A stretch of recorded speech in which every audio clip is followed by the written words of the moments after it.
At Australia's iconic Sydney Opera House, building manager Dean Jakubowski and ropes access specialist Joe Anderson are preparing to climb the summit of the famous sails. Based on the venue activity, we've had to clear the area underneath the direct perimeter that we're working, which is actually one of the main tourist locations that people come and see. So if we don't get it done today, there's not going to be another opportunity. Dean and Joe are conducting the first ever survey that will allow them to assess the concrete infrastructure beneath some of the 1 million granite tiles, thanks to new camera technology. So what we'll do is we'll insert the video scope in through the tile lids, go down, have a look at the main structure, which will give you a good indication of how the building's holding up. Any signs that water has breached the protective tiles and caused structural decay will lead to major maintenance work. Dean to Diane. Go ahead. Diane, can I get an update on the wind speed and potential gust speed on A2 sail, please? So the current wind speed on A2 sails is 4.6 and the gust of the wind speed coming 10.2.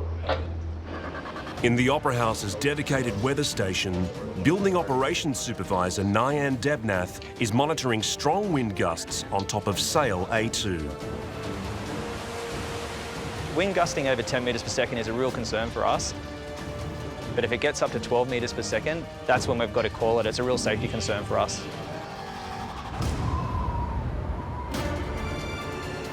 Yeah, as soon as you open that hatch, you can feel all the wind come through. You can see that wind starting to gust up now. We're going to abseil over the side of A2 sail, which is the largest sail. In between the concert hall and the Jones Sutherland Theatre, it's almost like a wind tunnel. The unique design of the Opera House forces strong winds from the harbour to squeeze between the buildings, which increases the wind speed and air pressure, creating a powerful and unpredictable wind tunnel effect. At 68 metres, falling from these heights would be fatal. Dean to Niang. Go ahead.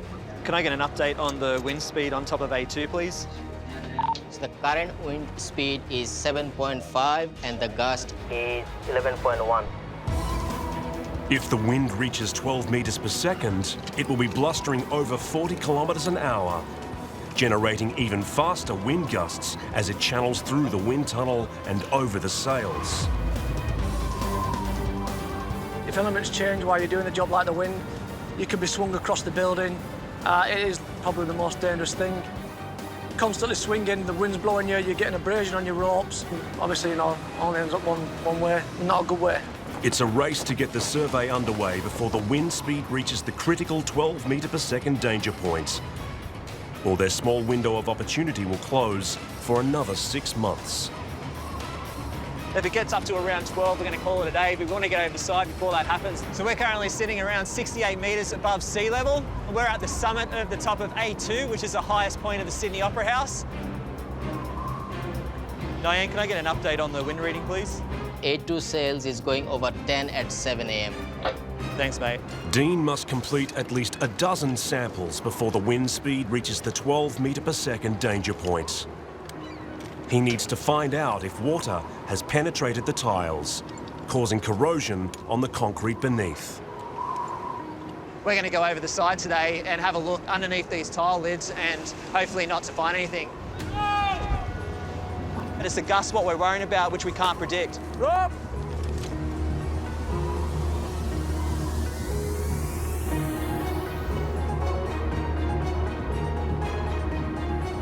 I've still got comms back to the office who are talking to me to say, you know, what the updates are happening with the wind. So they'll monitor live time. Okay, no worries. We're going to go down just to the second chevron. We've had a massive downpour over the last couple of days. So what we want to do is where those sealants are, which we call the tile lid to tile lid joints, we're going to boroscope in through there to make sure there's no water getting in there. So at the moment, I'm sitting on, as you can see, that's one chevron or one tile lid. This sealant joint is basically what we want to see to make sure. We want to go through that to have a look on the underside of the tile lid, but also have a look at the master structure. Yeah, it's starting to gust up a little bit now.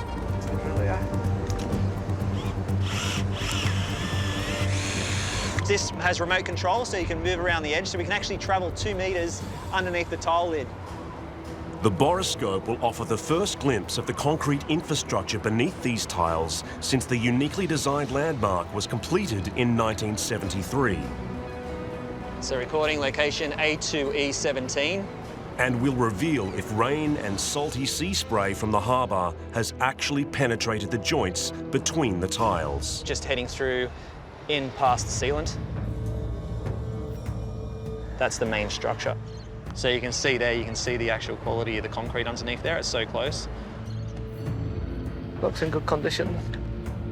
Although it looks clean in there. The first survey location shows no sign of water damage. So we're going to go in here. But Dean still has to take another 11 samples for the building engineers to review.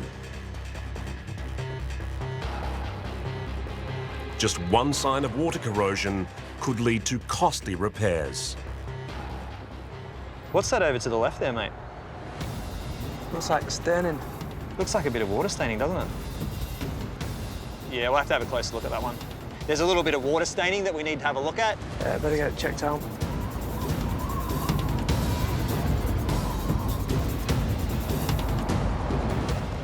At the Sydney Opera House, Dean and his team have beaten the rising winds and completed their building inspection, but his surveys revealed alarming evidence.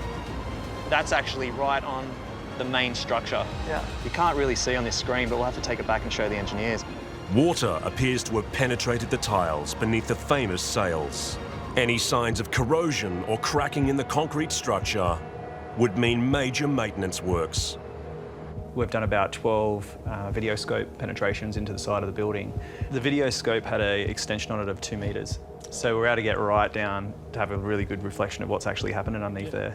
The majority of it looks really, really good, but there is a section that I just want to roll your eyes over.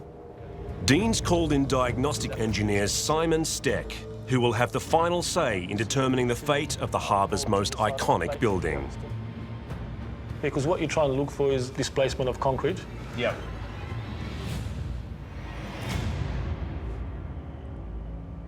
There's no cracking on the concrete, which looks generally in pretty good nick. It's amazing, it's a building of this age, this close to water. The maintenance has been kept up to date, and that shows the condition of the concrete. So it's been great news coming back from the engineers today. The building is in such good condition. This new technology will allow Dean and his team to continue to monitor the building's infrastructure well into the future, leaving the Sydney Opera House on track to reach its projected 250-year design life.